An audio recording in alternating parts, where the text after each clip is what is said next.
Okay, so this is practical tips for delivering software in Scrum teams. So the Scrum bit actually is kind of irrelevant. It was just a catchy title. The focus of this talk is a collection of lots and lots of questions and things that go wrong when people start trying to do agile software development or agile product development. So common pitfalls and really simple suggestions of things that you can do to try and work against them or correct behavior. So that's me. You all know who I am by now. Can skip past that. Whiskey? It's rum. Oh, rum. On the Sour 151. Delicious. Okay, so we're going to go through how to communicate the complexity of technical tasks to non-technical people, understanding the difference between team throughput and individual capacity, working with deadlines in agile development, conquering the epic iteration planning sessions that plague most agile teams when they start out, dealing with support in an agile way, lots and lots of things about shipping code, and lots of things about helping people plan with estimation. Communicating complexity is very, very difficult. It's difficult for people to understand the complexity of something when they're not equipped with the knowledge to help them understand. It's always, the onus is always on the people with the information to share it with the people without the information. And complexity in software development is particularly tricky because all the people that know exactly how and why things are complex are often the people that are the worst at explaining how and why things are complex. And you've got to remember when you're talking about software and someone comes to you and you say, oh, it's going to take 3 weeks. And they say, oh my God, it seems like it'd take 3 minutes. They can't see the code. They don't have the privilege of opening the code and looking at the code. So it's unfair of programmers and people with knowledge to get angry. You can get frustrated, but it's unfair to get angry at people asking the obvious questions of why. That's normal. So, it's really natural. They don't know the way software works. And I've used this before, but it's really, really pertinent. So this is obviously XKCD because there's an XKCD for everything in life. So when a user takes a photo, the app should check whether they're in a national park. Sure, easy. GPS lookup, give me a few hours. And check whether the photo's of a bird. We need a research team in 5 years. Now, on the surface, there's not really much difference between those two things, but it's a really great example of how the devil is truly in the detail. So there are ways to help you deal with complexity. So the first one is the thing that everybody always learns as part of Agile 101, which is to use estimation and planning. The secret here, though, is estimation and planning is not just about a magic number. Everything about the Agile Manifesto and Agile development was about prompting conversations and interactions between people. And your estimation and planning meetings are a good place to start to unpack a little bit of that complexity. So I'm going to directly contradict myself later and tell you not to go into too much detail on them. But the important thing is they're a prompt. They're the first weapon you have. Even in the simple relationships inside your teams between, say, the product owner, who may be not particularly technical enough to understand what software should do, but not technical enough to know how it does it. Those meetings are the places that you can communicate the initial complexity the simplest. It's not just about a score, though obviously a score helps. Always show and don't tell. So telling someone that something is hard is way less effective than a demonstration that it's hard. So if someone asks you to do something, never say it's impossible. Ever. There is no such thing as impossible. There's only stuff you don't know. There are only things you don't know. And when you don't know things, we have tools for this. So if you don't know something, if something looks impossible, that's what spikes and research are for. If someone says, I want to do this thing, and you say, can't be done, they'll get angry and frustrated. If someone says, I want to do this thing, and you say, I don't think I can do that, but I can look into these 3 options. I've got a couple of ideas, let me Google it, and I'll come back in 2 days and provide you with 1 or 2 suggestions as to how we could achieve something similar. That fosters a relationship that is non-conflicting and productive. Whereas the number of development teams that just say, no, impossible, or conversely, and just as poorly, yeah, absolutely, do anything. Yeah, sure, just do anything. Without actually arming themselves with the knowledge of how to make those choices, are setting themselves up for failure, because those kind of conversations will bite you when you don't deliver. Velocity as an average. Very, very important when you're dealing with estimation and planning and spikes and explaining work, because that's what the theme of this really is how do I explain work? That you don't look at the last set of work you've done and say, I can do that much work.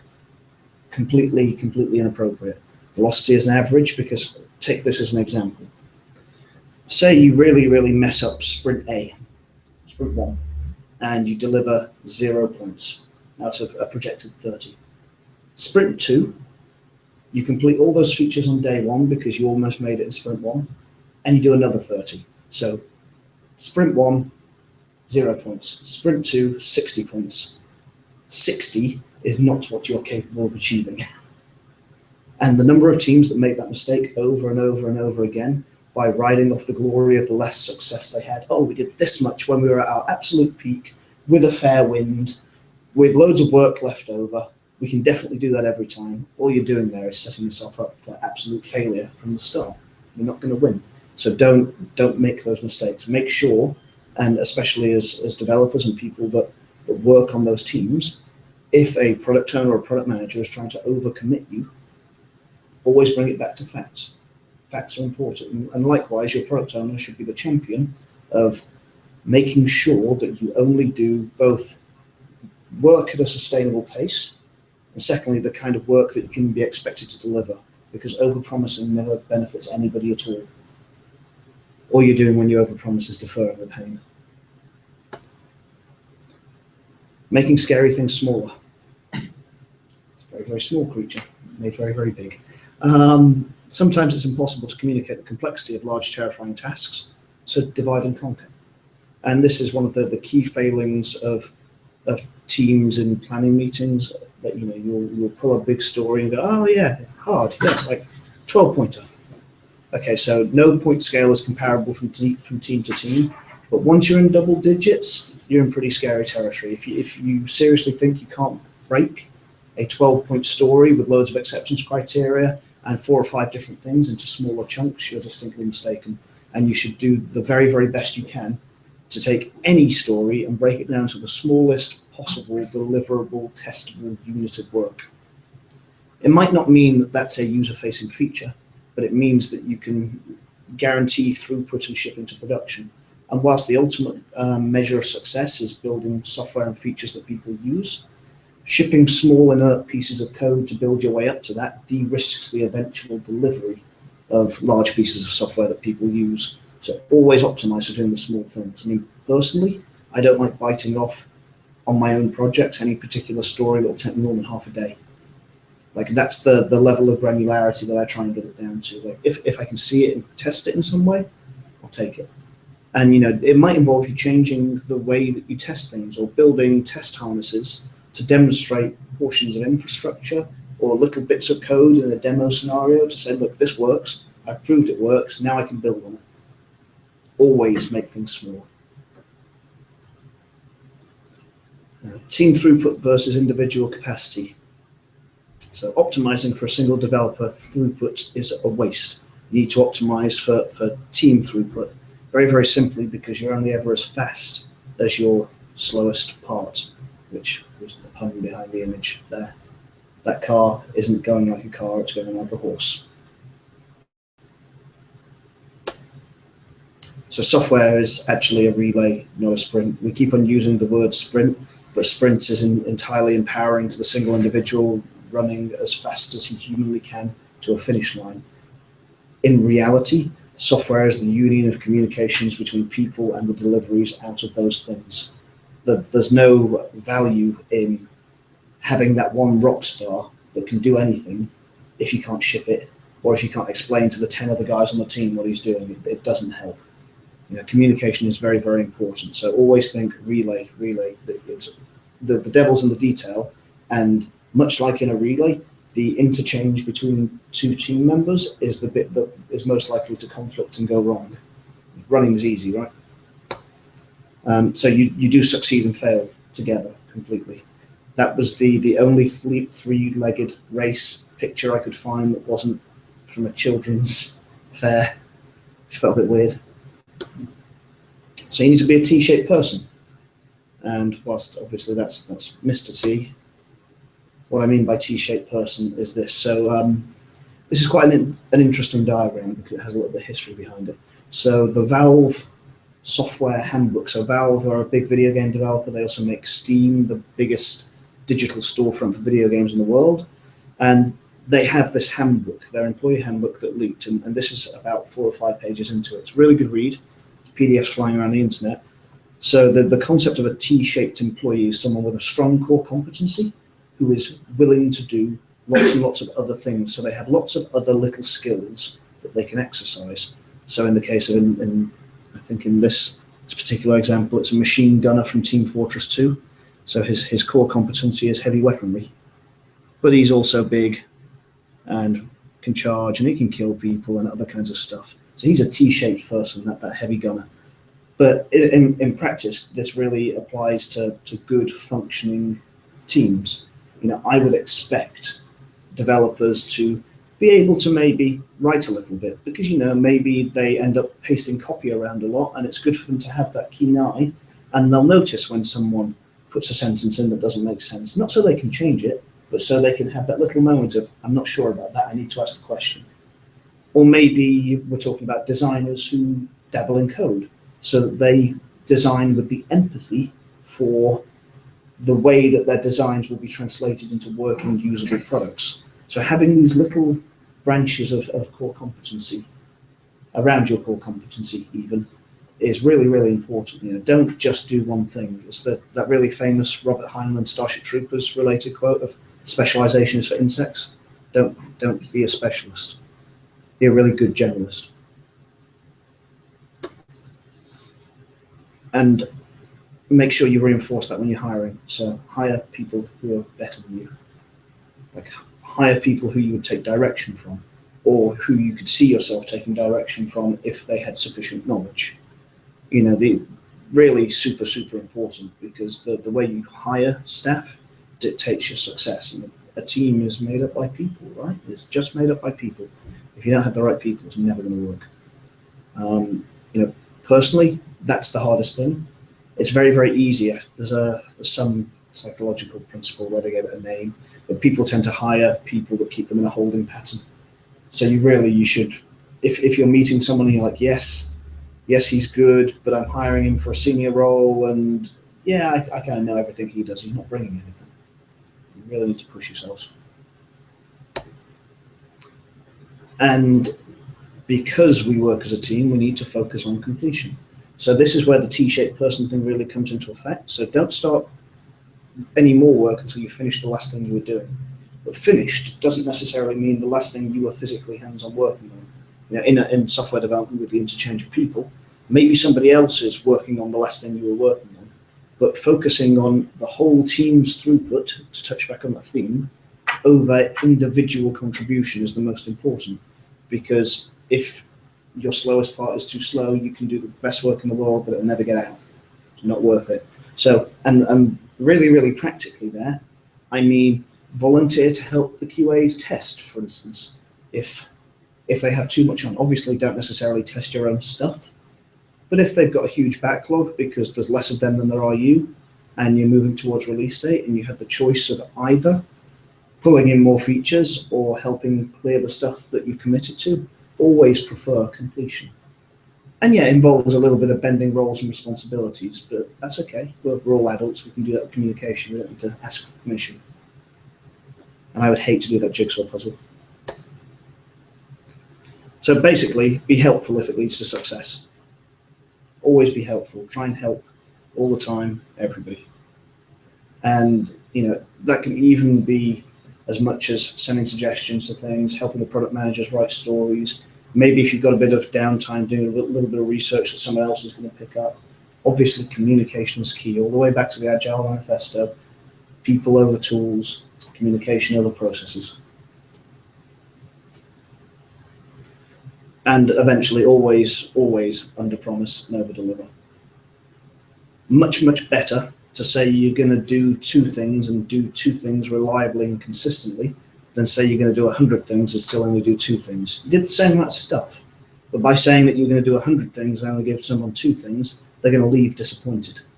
and they're going to think you're rubbish at your job and that you have no foresight and you don't know what your capacity is like.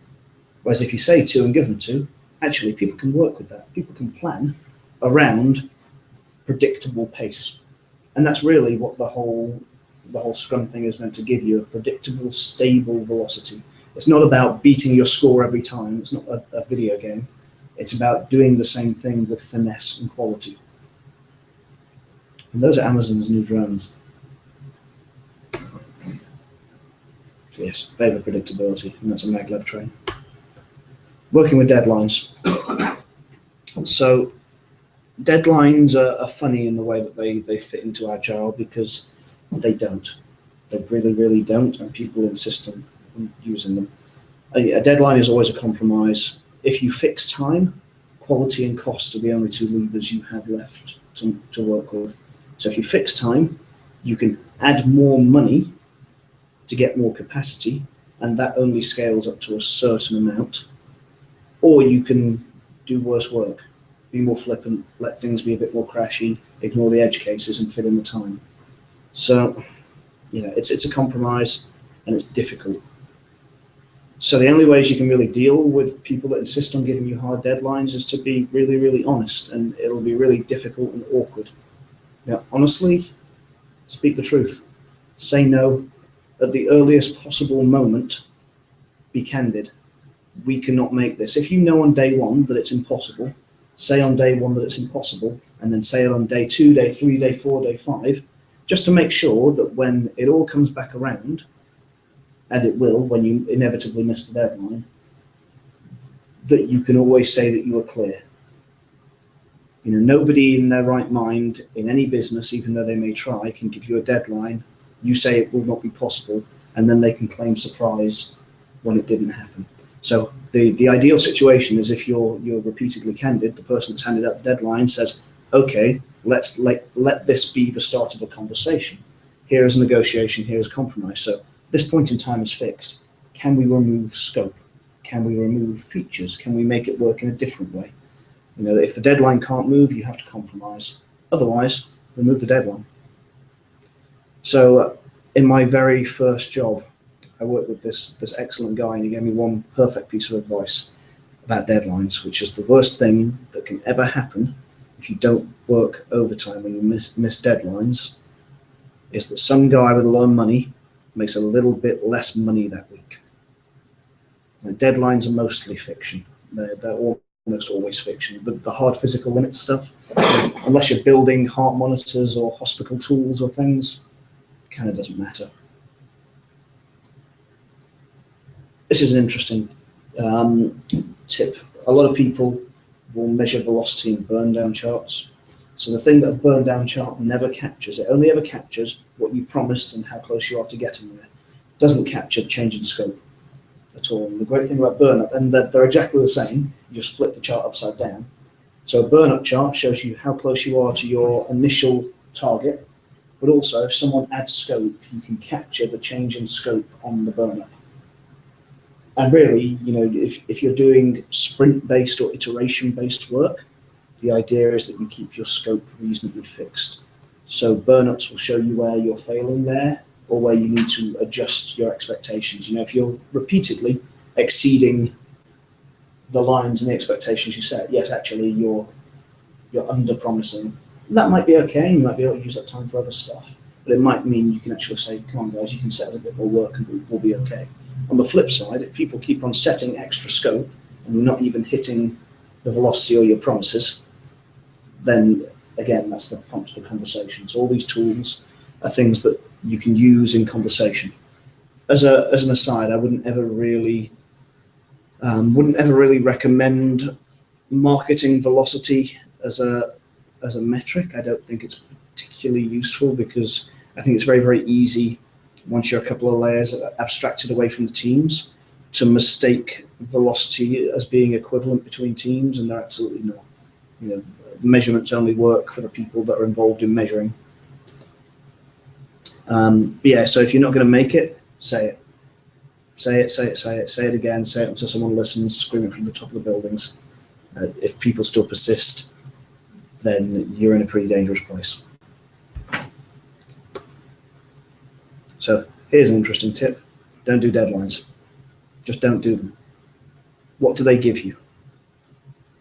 Think about why people need deadlines and see if you can give them the same certainty in a different or another way.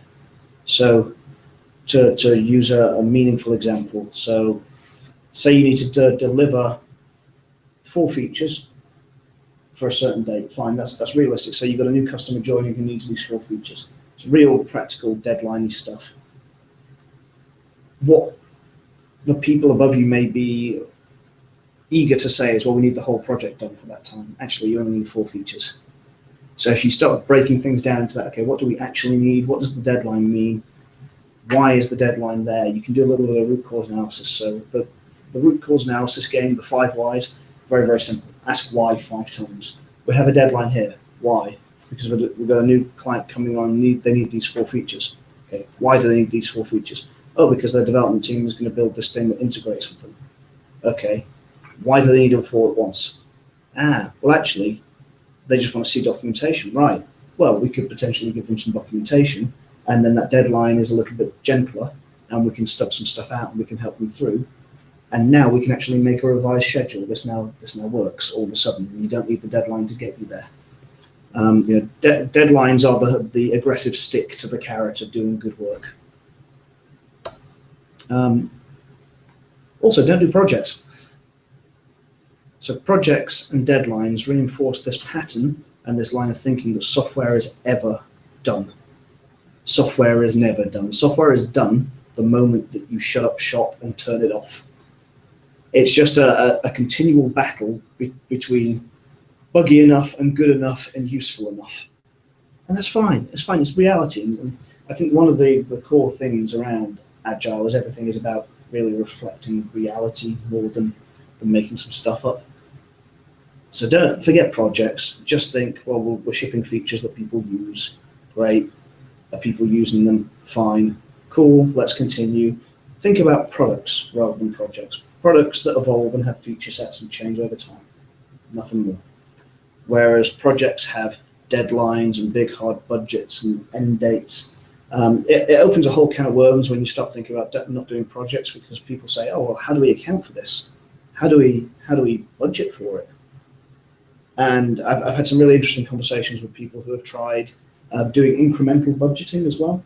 So they only ask for what they need for the next 2 months at any one time. It's like, okay, well, we need these kinds of people.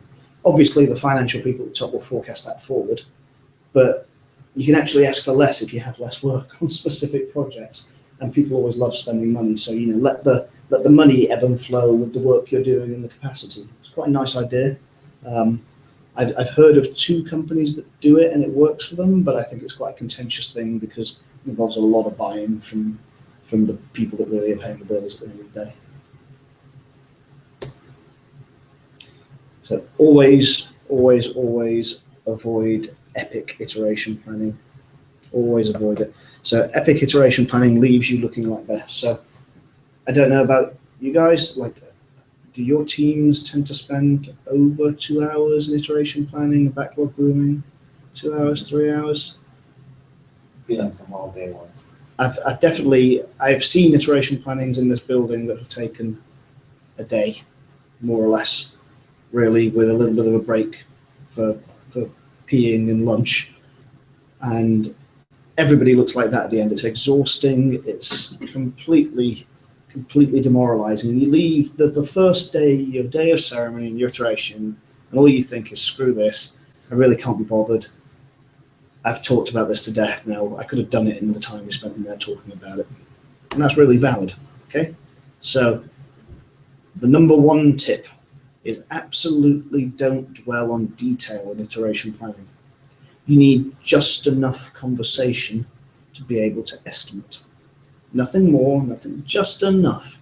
If you start actually sitting there explaining exactly how you're going to build it and what classes you're going to use, and how we're going to do the UX prototypes and how we're going to wire up the design and sketching things out, what you're actually doing is the work. That's just the work. That's your regular job, not planning, not estimating. So don't stop. Absolutely stop. because estimation is just estimation. You're allowed to be wrong, totally allowed to be wrong. You're expected to be wrong. And the ways that you stop are very, very simple. Just go up, please. Yes, timing. Just go up, always. Whenever you're negotiating an iteration planning meeting and people are starting to dive into detail and say, well, this thing's hard and this thing is hard. Okay, write a couple of cards up for the unknowns, score them as spikes, take the story and estimate up. The worst thing that can happen is actually it's easier and you over deliver and you get a little bit of points inflation that comes out in the wash in the averages. So rather than spend all that time guessing at what the truth might be and gazing into that crystal ball, just go up. I mean, really, if you're spending more than an hour and a half for like a 2-week iteration, way too much detail. Way too much detail. The only time that it would be appropriate to spend that long is if you're physically rewriting the stories as you go. And even then, you could probably break that out. You could just scrappy a note down and do that offline. So that leads to the second part. So if you're not discussing the deep detail in the iteration planning, well, where does the team discuss their approaches to things, right? Really simple. The person that pulls the story grabs the guy or girl next to him and says, hey, I'm about to do this. We've got these bullet points, which are kind of like ideas. Can we spend 15 minutes just talking through an approach that makes sense? And that's really just good practice, regardless of the work you're doing all the time. If you want to avoid teams with a bus count of 1, so a bus count is the number of people that can get hit by a bus before your team ceases to exist. Right, so if you want to avoid that bus count of 1, everybody, when they're pulling work, should be having a 10-minute, 15-minute conversation, probably with another dev, the product owner, and probably a QA, just like, oh, cool, this seems interesting, I'm going to approach it this way. If it's a really trivial, simple story, add a link to this page, yeah, sure, you obviously don't need that. But if it's anything bigger or vaguer or more interesting, absolutely, hinge on those conversations. I mean, otherwise you're just wasting the knowledge of all your teammates, right? Team of smart people, don't lose them. Another rule for iteration planning meetings. So this actually comes from open space meetups. Quite a nice idea for unconferences. So an unconference is a conference without an agenda, where people gather around a theme and split up into groups, and you move around the groups. And the groups have leaders who volunteer and report back. Really, really fun. But the number one benefit you get is this great, the law of 2 feet. If you're in an iteration planning meeting, say, really simple example, say you are a UX person, and the devs have just spent 2 hours talking about idiosyncratic implementation details. Get up and walk out. It's fine. If you're not adding anything, and you're not learning anything, and you're not contributing anything, first try and ask them to stop, then leave. It's okay. If they need those conversations and those conversations are valuable to them, that's their choice. But don't waste your time in meetings that you don't need to waste your time. And that kind of goes for everything. This is where you'll get up and leave, right? But really important, law of 2 feet, remember it. And you're allowed. Who's going to stop you, right? You're being a professional. You're going to be using your time to do something more useful. Because yes, long iteration planning sessions fatigue teams. So avoid them. I like the photo of the sleepy lion. Dealing with support, because support destabilizes iterations. I know we've got support team dealing with support. I'm trying to think of different pictures even on there. But So support does destabilize iterations if you're not expecting it. So there's a couple of things you can do that factor support in. I thoroughly believe that the teams that write their code should support their code. It should be part of continual development of a product. It's how building software works. So prioritize a support stream. That's the simplest way. You either reserve some velocity, some bandwidth, however you want to phrase it, in your iteration for support tasks, and you can put an expedited swim lane on your board, which is a swim lane that isn't potentially isn't constrained by the regular constraints of your normal work column, and maybe only 1 or 2 things can be in there at a time. because they're reactive. These are things that are reactive. We want to get them on the board because we want to measure them and explain that this is somewhere our time has gone. Because the worst thing that can happen is you reactively respond to support, you don't account for it, and all that it looks like at the end of your iteration is, oh, we said we do these 10 things, but we did nothing. Why? Well, we did 20 support stories.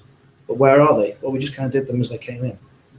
It's all about that communication between you and the people that are looking for results and looking for features. And honestly, real priority one support stuff is generally always more important than product dev, because that's the house is on fire. We can't fit new windows if it burns down. Really, really important. So there's a good, well, if you can see right now, that's really not working on the projector. There's an example from Lean Kit. It's just a website with a bunch of nice patterns and practices. But the bottom area, the very bottom area is a dedicated support swim lane where they only have a couple of things in versus the regular workflow above. And it just means that there is a measured process for dealing with reactive issues. The other thing you can do is assign a Batman. I don't know where I first heard it called Batman, but it stuck in my head because I thought it was kind of cool. So the idea of a rotating team member who runs interference for support. So if you're a team that's supporting your own software, what you don't want is anyone in your business or externally coming to any member of that team, basically ad hoc, even your PM really, coming ad hoc and just saying, oh, do this random thing, do this random thing. Doesn't make any sense. If you have a person that wears a hat or has a flag above his monitor, or some visual thing that every given week rotates, and he is the point of contact or she is the point of contact for dealing with the support of this. And even if all they do is they take them, they look at them and say, not a bug, not important, here's a workaround, we can deal with this. Or then they maybe bother someone else and say, hey, we've got this, I need a bit of a hand on here. At least there's a way to stop that permanent disruption or interference. So yeah, always have a Batman. Shipping code. I think this is where I start to run out of pictures. So shipping code is kind of the most important thing you can do in software development. Nothing else matters at the end of the day. First, really, really obvious tip, never, ever, ever move a release date. So there are many variable things in life. What's in a release is variable. The quality of it is variable. If you say you're going to do something, always do it. So either don't commit to release dates at all and release continually when you're done, or commit to a release date and stick to it with absolute military reliability. I'm sure that's not a phrase, military reliability, I'll go with it. But never move. If you set expectations, always meet them. And dates are difficult for that exact thing, but what you can do is only ever ship what's ready. What's in a release is what's ready to release. There is no negotiation with that. You cannot negotiate with the code. You can't negotiate with what done means. You can de-scope things, you can turn things off, you can hide things, but done means something really meaningful. It means it's ready, it's fit for purpose, it meets its acceptance criteria. There's no, can I just squeeze more stories here in the release? Can we just run it through QA? Because that risks destabilizing the release and risks you failing the release. So never move, always negotiate on what goes in.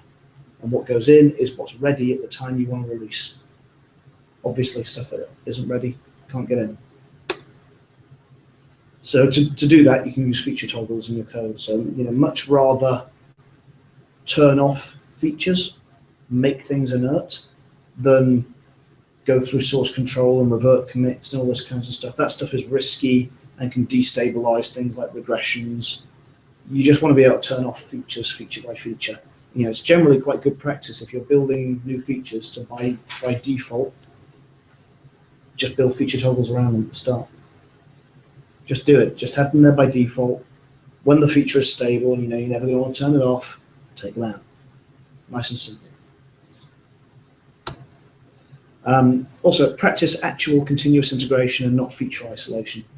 So what that means in real people words is continuous integration involves everybody putting their code in one place and running tests on it and building it with every commit, with every change. There's a pattern that I suppose has become worse since Git, because Git is a very good source control provider that supports really easy feature branching. The problem with feature branches is they are not integrated. So if you've got lots and lots of little feature branches and you don't reintegrate them often, then actually what you're doing is not doing CI, you're delaying your integration to the last possible point. So there's nothing wrong with working in isolated feature branches. I would definitely encourage that, but you should always be continuously merging those feature branches back into an integration branch of some kind that you have a CI server running over. This is the kind of stuff that proves the quality and reliability of the code, so don't defer it till later, ever. And this is an interesting one. So if you want to be able to ship code, continually test production as well. So what I mean by that is build a set of smoke tests that, people do it today really. Like if you look at services like Pingdom is kind of continually testing production in a way. What it says is, I called your web page and it said something good. But that's really the tip of the iceberg. You can have much more sophisticated tests than that. So in a system I built in the past, every time we ran a release, we made our own fake credit card that used to put orders through the whole system on every single node as it rolled out, and it give us a big green or red saying, yes, we tried every single link between all your system components by putting a real order through them. And obviously it was a magic card that at the end the order got cancelled and nothing happened. But it meant that we always deployed with certainty. Because really, the interesting thing about building software for the web is you're kind of allowed to break stuff. It's actually okay if you break stuff, as long as you don't break the really important stuff. Obviously, rather you don't. But if you have enough tests that continually run against production, even if it's just every hour or every deploy, you always know that you've not broken the till or you've not broken the core functionality. If other stuff gets broken and gets fixed on the way, that's it's not ideal, but you can cope with it. That kind of stuff doesn't cause you to roll back and sacrifice a release. You can always roll forward. Whereas if you break the till, you're always going to be rolling back. You can do blue-green deploys to de-risk rolling back as well. So blue-green deploy, very, very simple concept. You've got a server, you've got a web server, you have 2 sites installed in it, the one that's live and the one that's about to go live. And all you do is you switch the DNS entries between the two, switch the bindings between the two. What that means is that rolling back is not actually rolling back the code, you're just flicking 2 configuration values back over. Really, really useful. And you can do blue-green in lots and lots of different ways. So if you've got auto-scaling elastic clouds, you can deploy a whole second cluster of the blue servers, put them into production, monitor them, and then take out the old cluster and expand the one that you just deployed when you know it's okay. So there are cloud variants of blue-green, but in the simplest possible way. Put 2 things up there together. So if you need to roll back, all you're actually doing is turning off the stuff that doesn't work. So again, ways to keep yourself safe when you're shipping code. Database changes should always be backwards compatible because you might have to roll back. Sounds really simple. You might have to roll back, so make sure that the next version of code can deal with old version of schema. Difficult sometimes, but it's worth it, because that means you can do stuff like blue-green, and it means that you can have that security when you need it. And I think this is the last one of shipping. Always script everything. There should be nothing in your environment that you do by hand, because if you do it by hand, people are fallible, people make mistakes, people leave your company. It's just the truth, it's just reality. And in an agile team, you're probably going to be delivering more often. That's kind of the point. You ship small, quick things, so you're going to be deploying more.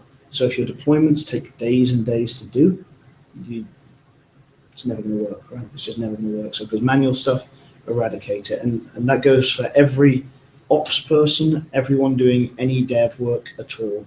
Because at the end of the day, it's going to be you guys that have to do the boring ass manual jobs that you never want to touch. This is interesting. Not so much applicable to brownfield stuff that already exists, but if you're building any new things, deploy on day one. And I really, really mean that. The first thing you do with a brand new project should be to ship it to production. What do I mean by that? I literally mean ship your white empty web page. Doesn't mean people have to see it or people have to be routed to it, but what it gives you is again that security and reliability, because deployments and automation take time and they're hard. But when you are shipping something that does nothing, you actually don't have any of those additional concerns. So what it does is it helps you make all those difficult decisions about infrastructure as you reach them, as they become important. So you ship your empty page, great. So you do your first feature. Well, how do you ship it? The same way you shipped your empty page, you just ship it again.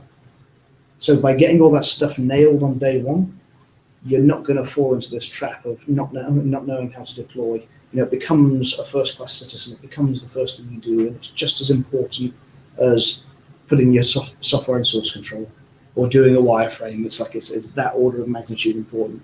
I suppose it's a fairly new practice, but I've seen a lot of people start to do this over the last 5 years, and it always works for them. Really, really useful. Speaking about useful estimation. So estimation is like a shotgun. And what I mean by that is that you'll absolutely hit your target at close range with all the information available to you, but you will rapidly lose focus at a distance, and the distance is not very big. So I don't know what the actual range on a shotgun is, but I'm guessing in the back of my head it's like 20 meters or something. We're going to go with 20 meters. If I walk up to you with a shotgun, I'm definitely going to hit you. If you're standing 100 meters away, I'm going to hit something, somewhere. And it's probably not going to be good for anybody involved. Estimation is exactly the same. With all the information, when you're at the code face, like you're gonna know what it is, because all you're really thinking about when you're that close is I have this change to make. This is where I am.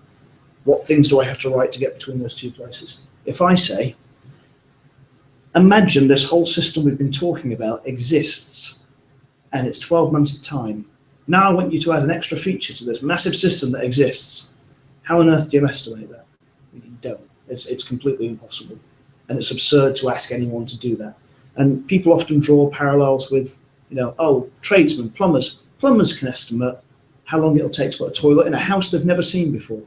That's because fitting toilets basically is the same thing every time. You can look that stuff up on Wikipedia. I had some plumbing at home a couple of weeks ago by Googling it. Right? If it's that predictable, of course you can estimate over such a long distance. Software is absolutely not like that. It moves too fast and it changes too often. So no decisions at all until you're close. That goes for partnering with third parties, systems integrations especially. No decisions until you're close enough. So obviously there's a natural tension there between the desire to produce roadmaps that show direction, especially to people spending money who want to go somewhere, who want to think big corporate strategy. But the real trick is that when you're doing roadmaps, your roadmap should always be suitably vague. Think about them as product horizons. We want to address the themes of payment processing. Oh, well, what do you want to do in payment processing? Well, we want to make it better. Well, what do you want to do? Well, it depends on how bad it is when we do it. Depends on what it does when we do it. Maybe we're going to end up incidentally changing payment processing before the 12 months it takes us to get there. So actually what we'll need to address in payment processing might be a completely different set of challenges. You just don't know until you're there. Sometimes people will still, however, force you to estimate speculatively months and months in advance. So a trick that's worked very, very well for me in the past is to always use a different scale for long-term estimation than you do for the actual real estimates for work that you do. It's all guesswork anyway, but if you're using Fibonacci to score development tasks, use t-shirt sizes when they ask you things in the long distance, because they're not obviously comparable. Like, obviously smart people can probably correlate the numbers with the letters. It's not complete smoke and mirrors. But what it does is it says very, very explicitly that these are different things. Highlight the fact that it's different things. And maybe only ever at a long distance. If you're estimating anything further than 2 months away, only ever give small, medium, large. Like, keep it at that level, which means that the people that are thinking ahead for you can get a feel for, oh, well, this is a big piece, this is a little piece, this piece is kind of okay, without them forcing you into detail that they can later then use to say, oh, well, you said it was this. Actually, no, I didn't. I was guessing because you asked me, and it was kind of like this, and sometimes I was wrong. Make sure you hint at those conversations really cleanly by separating your scales. That way, let's face it, anyone can small, medium, and large hypothetical things at a distance. It doesn't really mean anything, but it has enough meaning to be useful to people who need it. But also, don't get upset when people ask. Like, it really is natural. People are going to ask, just like you would ask the plumber, when's my toilet going to be ready? It's human. You're spending some money, you want a thing. When's it going to be done? Unfortunately, it doesn't make us psychics. And your estimates will get better over time for your team, and actually the friction goes away once if you've been working with the same team for a couple of years and you've got this down, your estimates are normally reliable enough that people are okay with them and that pressure doesn't really apply. But don't be upset by it. Again, estimates like velocity, and I've hinted at this a few times, are only valid for the team that estimated them and with the knowledge they have available at the time, and are explicitly not comparable to another team's estimate on the same scale. My three-pointer and your three-pointer could be completely different things because I have different skills. I work in different ways. You may know more, I may know less. You may be better at me at this particular type of programming, which means actually the points are irrelevant. All they are is a way to help people understand a sustainable working pace. So that's why I think it's dangerous to report them up and outwards, because if you have 60 teams of developers and they're all giving you average points, well, there we go, I've got a scale, they're all numbers. 100's bigger than 60. The team with 100's a better team. Or the team with 100 just think things in bigger terms. You know, your 3 might be their 12. Completely uncomparable. A little bit about agility and quality assurance. Yes, I'm on time as well. So I quite like that picture. Duct taped around this. But I think whoever it was cheated and there were real shoes underneath. So quality assurance is a dialogue. QA and development should be buddies and not warring factions. And that's something that does happen, and it happens a lot, and it's a very, very human problem. It's because basically you have people building something and people hired to explicitly find fault in their work. Unfortunately, that's always going to cause friction, but it doesn't actually have to be like that. So this is a real nice trick. Devs and QA should pair. Anything that fosters the relationship. So in my opinion, there is going to be very, very limited role for non-programming QAs in the world going forwards. There's always going to be strategic and specialist QAs that do things like exploratory testing, do things like penetration testing, security auditing, things like that. But the vast majority of QAs are going to be expected to code in some way. Nowhere near as in-depth as a developer will, but they're going to need to automate things and they're going to need to script things. And if there's ever an opportunity for the borders between dev and QA to come down, it's programmers helping the QAs write test code to test their code. Because what that says is we are all legitimately on the same team here. And that it should almost be a matter of pride for developers. Go on, break it. Break my thing. Please break my thing. Make me better. Push me harder to do better work. And if you can help teach QAs how to code a bit better on the way, and they can teach you about how they strategically think about testing and how they best approach finding bugs, everybody wins.